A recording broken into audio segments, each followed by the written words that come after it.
and today we're going to do the NFC West. This is one of the most competitive divisions in football. The 49ers, Rams, Cardinals, and Seahawks are all teams that have consistently made the playoffs in the past few years. I know the Cardinals have had a rough past 2 years.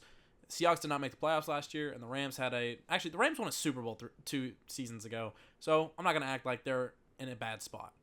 And 49ers were just in the Super Bowl. This is a really good division. Let's get into it. I think it's hard not to put the 49ers as the number one team in this division. They cook consistently every year. And if they're not cooking, they are still in the playoffs, which 2021, 2020, I know they ended up with a draft pick. 2018, I think they ended up with a draft pick, which ended up in Nick Bosa. But ever since then, they've made 2 Super Bowl appearances. They've made, 3 NFC championships. This team is really good, and I'm not going to put them away anytime soon. I think their one offseason loss was Chase Young, and right now, I mean, they have to probably trade Brandon Ayuk or Deebo Samuel. We don't know yet, but as of now, they have both of them, and I'm not gonna assume anything yet. As of now, I'm just gonna do an as of now thing for them. I really like this team, and I'm not gonna change that. I think most people really like this team, and most people view this team as the best team in the NFC. It's simple as that. They've had the money to go do that. They're not going to have the money next year to keep as much guys as they've had, but they still have the best weapons in the NFL. And Deebo Samuel, even though he had a down year last year, Brandon Ayuk, who was incredible last year, Juwan Jennings, who cooked in the Super Bowl. They just drafted Ricky Pearsall in the first round. Christian McCaffrey, who is the best running back in the NFL by far. Okay. Isaac Guerrero, still a really good draft pick. Jordan Mason was a good draft pick, and Elijah Mitchell still might have something to his game. George Kittle, not going anywhere. Logan Thomas is their backup. That's interesting. I didn't know that. Kyle Juszczyk, still the best fullback in football, and their offensive line still questions. That's the one group that probably has questions on their entire team. Trent Williams is still a dog, but everyone else there's still a little bit of questions with. Okay, moving on to the defense because that's the other thing with the 49ers that's incredible. Javon Hargrave, Malik Collins still gives them at least a good defense up the middle. Leonard Floyd is a really good replacement for Chase Young. He had a very good underrated year for the Bills last year. And Nick Bosa won Defensive Player of the Year 2 years ago. And he had a little bit of a down year last year, but he still was really good. I mean, there's reports that Dre Greenlaw will come back from his Achilles injury. He tore his Achilles in the Super Bowl. So that's an interesting thing there to see him coming back from a torn Achilles. But outside of that, Fred Warner's still a really good linebacker. And they got Devondre Campbell to be their other linebacker for that defense. Hufangu should be back from his injury. Tre'Davious Ward should be back next year and playing really good. Rocky Sin is a good backup piece for the rotation. Renardo Green. I forgot they got Renardo Green. He's going to be good in a few years. Just watch out. I really like where this team's at. The secondary and the offensive line are the only questions, and I'm going to make this team 14-2. Well, you know what? 13-3. All right, the Rams. There's something about this Rams team that I really like, and it's pretty much everything. Matthew Stafford proved he's really good. They got a good backup quarterback in Jimmy Garoppolo.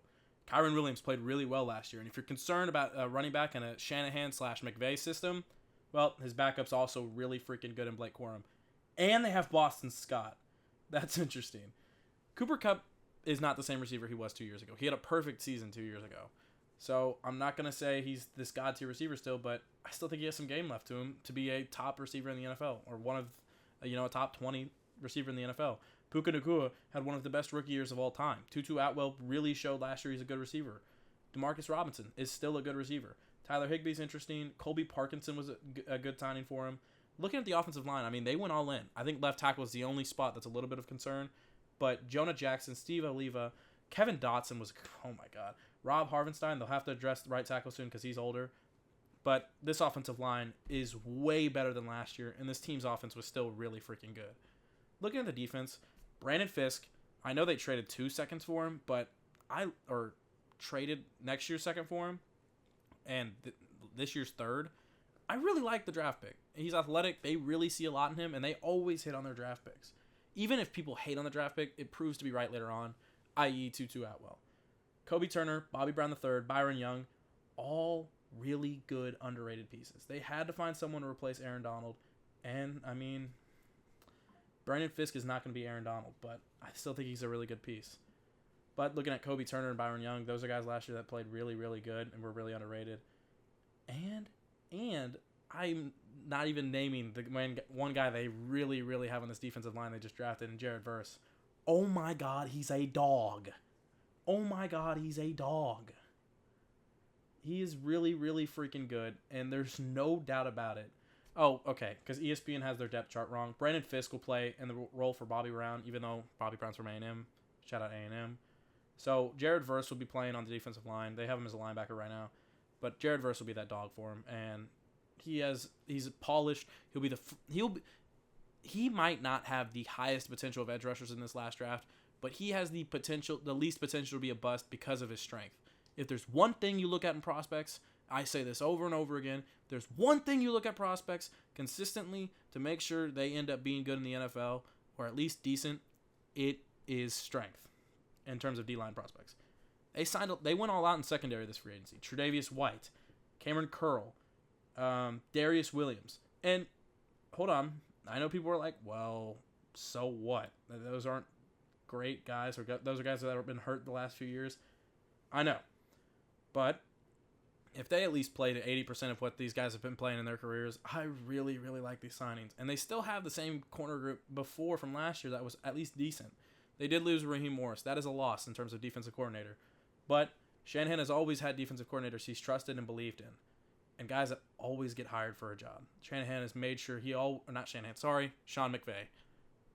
Sean McVay has always made sure to have a good defensive coordinator and a good defense, even though Sean McVay is the guru of offense in the NFL. Cameron Curl's a good signing. I mean, he was really good at safety for the Commanders, a really underrated safety. And then, on top of that, you drafted Cameron Kitchens, and he probably won't start the year. But at one point, he was considered a first-rounder. So think about that.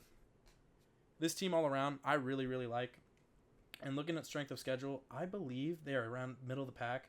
And their over-under line for wins is 8.5. I'm going to say this team goes 11-6. 12-5 could be. Because there might be an issue in the year where Stafford gets hurt or something. But I'm going to go 11-6 and probably be the 5th or 6th seed. I really am high on this team. I really am.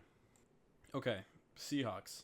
They're going to have a different offense next year, so I think their receivers are going to play better. I think Geno will play better. Geno was not that bad last year, and I really do think Geno has some game left to him. I think people were a little bit too down on him last year. The offense, I'm worried for Caleb Williams genuinely just because Shane Waldron's the offensive coordinator, and I know Seahawks fans hate him.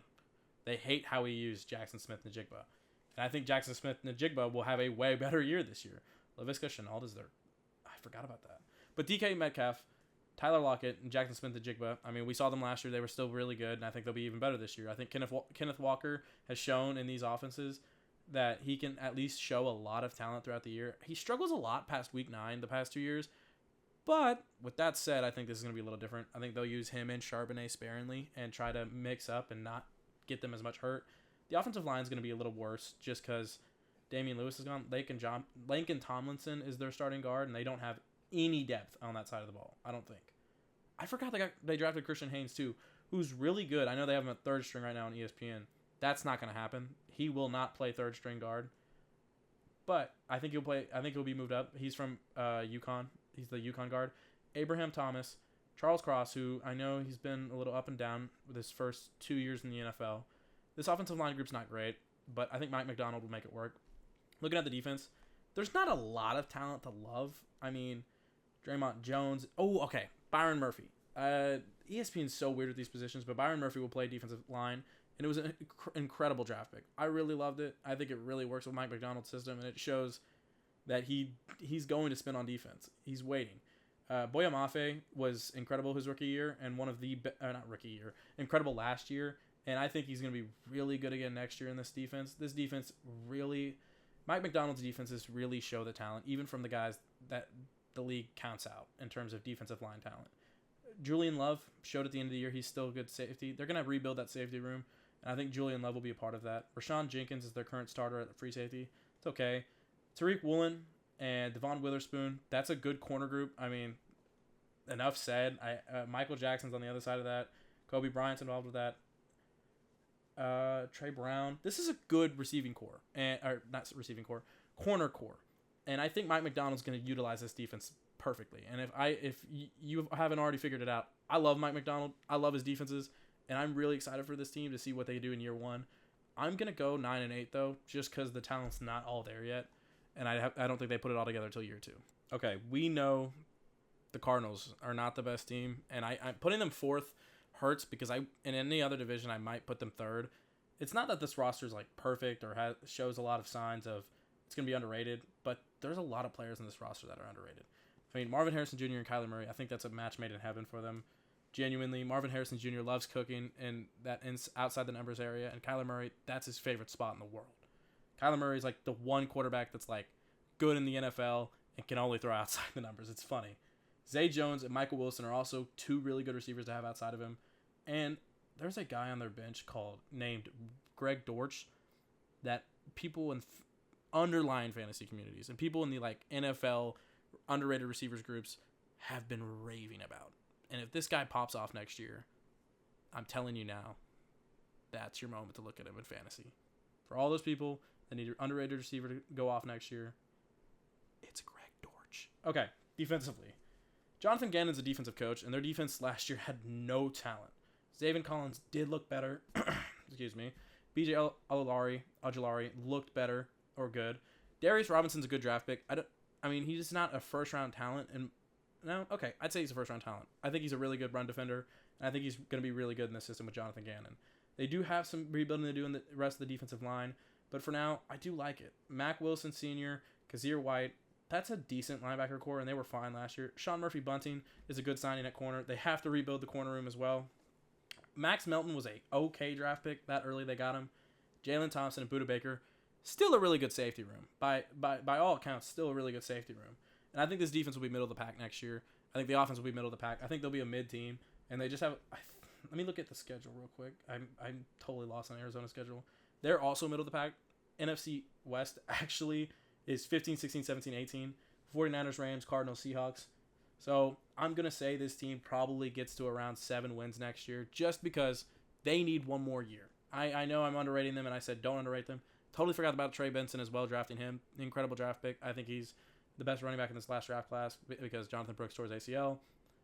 But yeah, I think I'm going to put this team 7-10, 8-9, just because I think they're one more year away on defense and probably have to do a little bit more on the offensive line. Paris Johnson Jr. didn't look great his rookie year, but I still think he still has a lot of talent. And Will Hernandez is pretty good. But yeah, one more year off. Okay, that's the NFC West. 49ers, Rams, Seahawks, Cardinals. I think the 49ers are probably going to be this number 1 or number 2 team in the NFC again. And I think the Rams are going to be right at the 5th seed. I think the Seahawks can get close to the playoffs. I think they'll be an underrated team there. But I think they're one more year away from contending in the playoffs. Not being a Super Bowl contender, but being a playoff contender and a team that's going to make waves in the playoffs. I still think they need to address their long-term quarterback situation, but Geno Smith's good for now. Looking at the Cardinals, still about a year away from being a playoff contender as well. I think they're 8-9, 7-10, just because the offensive line's not fully there, and I don't think the defense is there whatsoever. I think they have a lot of room to go for that. They have a lot of temporary guys that Jonathan Gannon likes, and that's going to help establish that locker room, help establish the defense, and we'll probably use some cap next offseason to go after some more guys. So yeah, this is Son of a Sports. I'll catch y'all next time.